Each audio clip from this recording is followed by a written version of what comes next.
police. So at some point, I think those of us who are white have to be honest and take responsibility for the fact that we continue to downplay and dismiss the legitimate concerns of people of color in this country when it comes to policing. And there you see Tamir Rice. And one other thing, and I know Sonny wants to get into some statistics that we've been talking a lot about, but I just want to go over one more of your tweets, if we can, Tim, all right? Sure. And you say also, oh, and it has been in the last 50 years, one case where most white folks agreed the cop was wrong to kill the black man. Find one.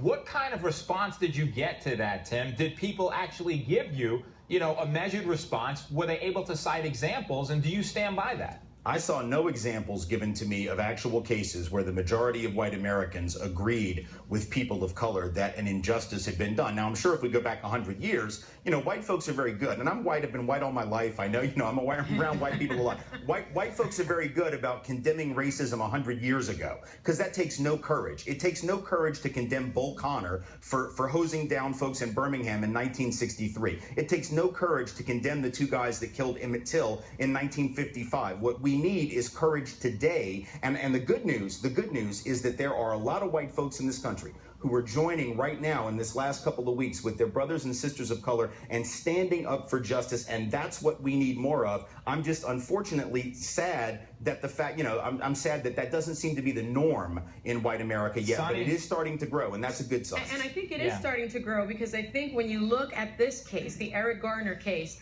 across the board, you have white Americans and black Americans, because they can see it, I think, coming together and protesting. And so perhaps, Tim, that is the case. But when you talk about overstatement of the issues, we're hearing that over and over. I certainly am hearing that on Twitter. And I want to point out that many people that are tweeting me are talking about Bill O'Reilly from Fox News, who on Monday night during his talking points memo said that this was overstated, that in 2012, 123 blacks were killed by police with a gun, whereas in the same year, 326 whites were killed by police with a gun. So many people are saying, well, listen, there are more whites killed by police than blacks. But I also think you've got to look at the stats sort of in percentages. To the population. To the population, Bill O'Reilly needs a better fact checker, because first of all, there is no national database on people killed by cops. That's a very limited database that they were looking at. So Sonny's been very outspoken about that issue, as a matter of fact. I mean, the FBI needs to keep, keep these statistics. They don't keep the data very clearly, number one.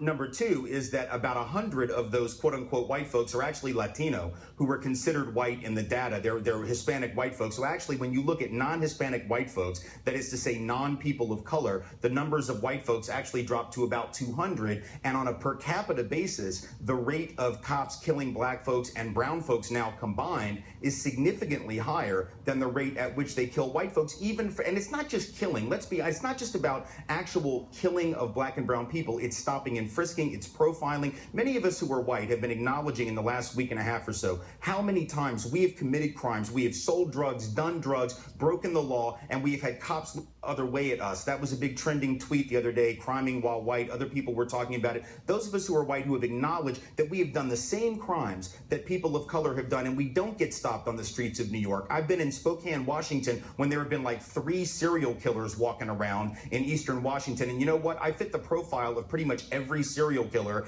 ever, right? White, middle-aged male, and they never stop me. I wonder why that is. And the reason is that we have law enforcement looking for crimes among certain populations and not others. That's what we need to be talking about. And I think we need to address that, because what I think the perception is, there are no good cops out there. There are no good prosecutors out there. I know that not to be true. We're both former prosecutors.